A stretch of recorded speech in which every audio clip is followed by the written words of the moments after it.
hablaremos del temerario plan de Jacobo II de Inglaterra. Ya vamos a ver. Así que ubiquémonos rápidamente en Inglaterra a mediados del siglo XVII. Como sabemos, Inglaterra era protestante desde el cisma provocado por Enrique VIII más de un siglo antes. El rey de la famosa restauración, que fue Carlos II, murió en el año 1685. Estaba rodeado por sus cortesanos, bebiendo y jugando, cuando tuvo un ataque de apoplejía que lo dejó inválido. Los médicos le dieron unos remedios que resultaron más bien torturantes, y empezó una agonía que no duró mucho.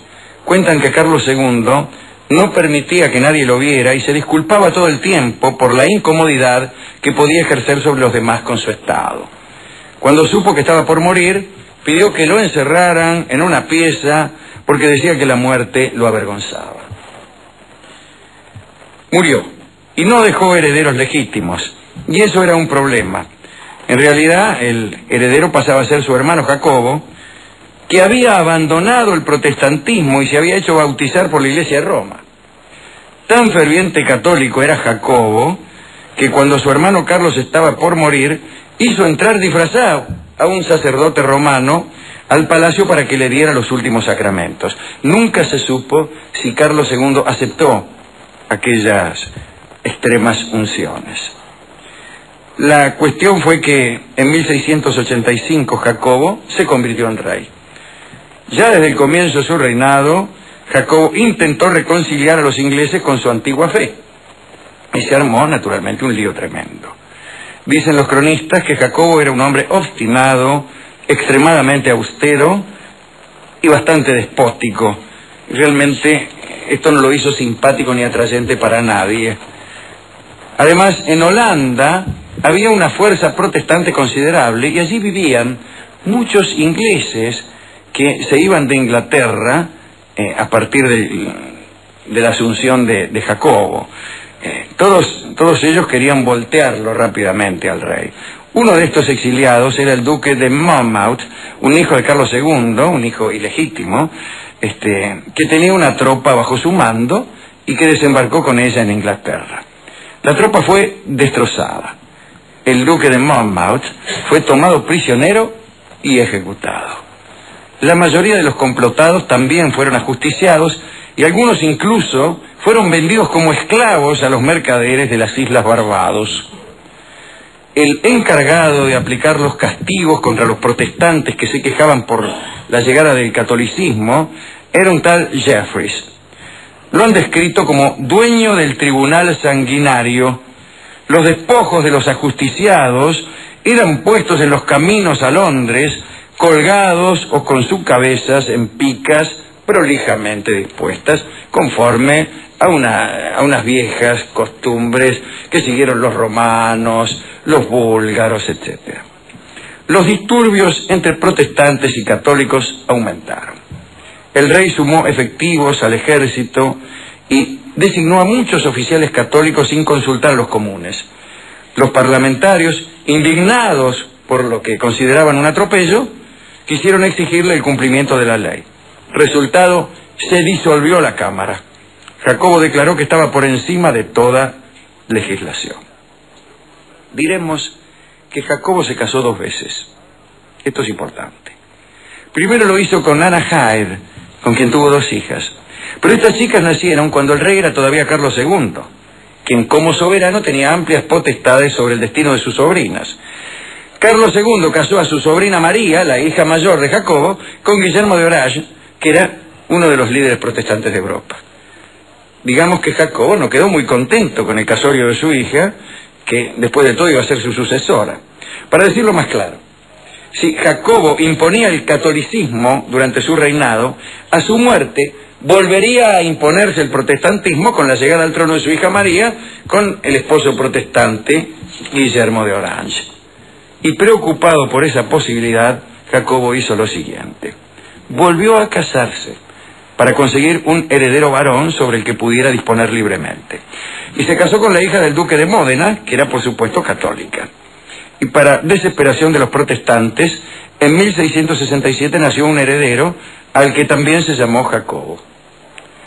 Los opositores, indignados, dijeron que en realidad la reina había fingido un embarazo, que funcionarios del Papa habían introducido un niño en el palacio para fingirlo heredero real, y esa duda no se descartó por muchos años.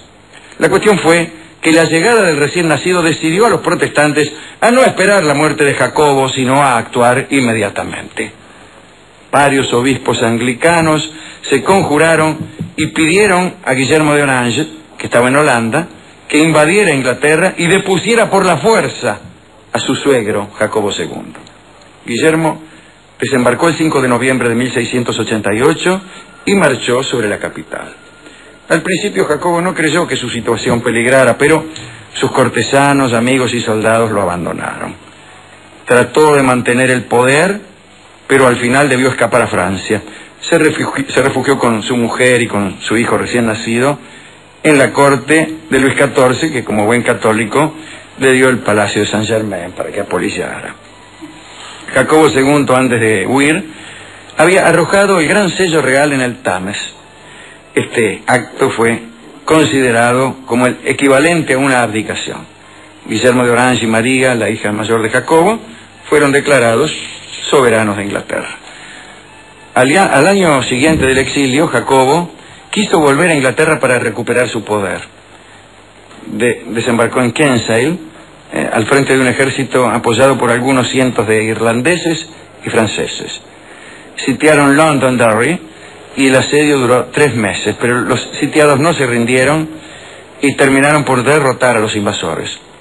Jacobo regresó a Francia y allí murió en 1701. Su hijo, conocido en la historia como el viejo pretendiente, fue reconocido como Jacobo III, pero solo heredó la aspiración de llegar a ser rey de Inglaterra. No está mal, de todos modos, heredar aspiraciones. Yo he heredado algunos deseos, algunas ansias, algunas ilusiones, algunas aspiraciones y nada más.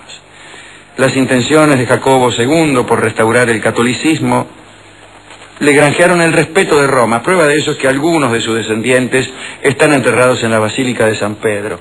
Pero la verdad es que Inglaterra sigue siendo anglicana y este fue un fracaso más de los muchos que tuvo el catolicismo en Inglaterra. ¿A quién dedicar esto? Al rey anterior, a Carlos II, que viendo que iba a morir y tratando de no molestar a nadie, se encerró en una pieza. Al pretendiente, al hijo de Jacobo II, a Jacobo III, que, como hemos dicho recién, solo heredó aspiraciones. ¿A quién más? Bueno, no sé si usted quiere hacer alguna dedicatoria a uno de sus amigotes, podemos hacerlo, porque nos queda... Sí, no hay mucha gente simpática en esta historia, No hay mucha gente simpática, verdaderamente.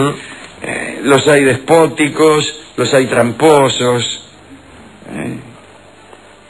los hay que disuelven el Parlamento. Así que déjenlos que lluevan a estos ingleses. Hemos ido a la discoteca y conversamos largamente con el encargado, contándole esta historia y otras historias de personas que habían querido recuperar el catolicismo en Inglaterra. No se conmovió el discotecario y se negó a darnos sus mejores discos.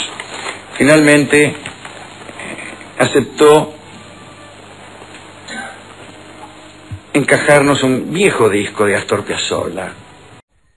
El tango se llama Se Armó, y el discotecario insistía en que don Astor había tenido presente el conflicto de religión en Inglaterra y que después de mucho leer estos asuntos había escrito El tango se armó. Ninguno de nosotros le creyó, pero como ya comenzaba el programa y no había otro disco, fingimos creer que El tango se armó, que toca Astor Piazzolla y su orquesta típica del 48, ha sido compuesto en homenaje a Jacobo II.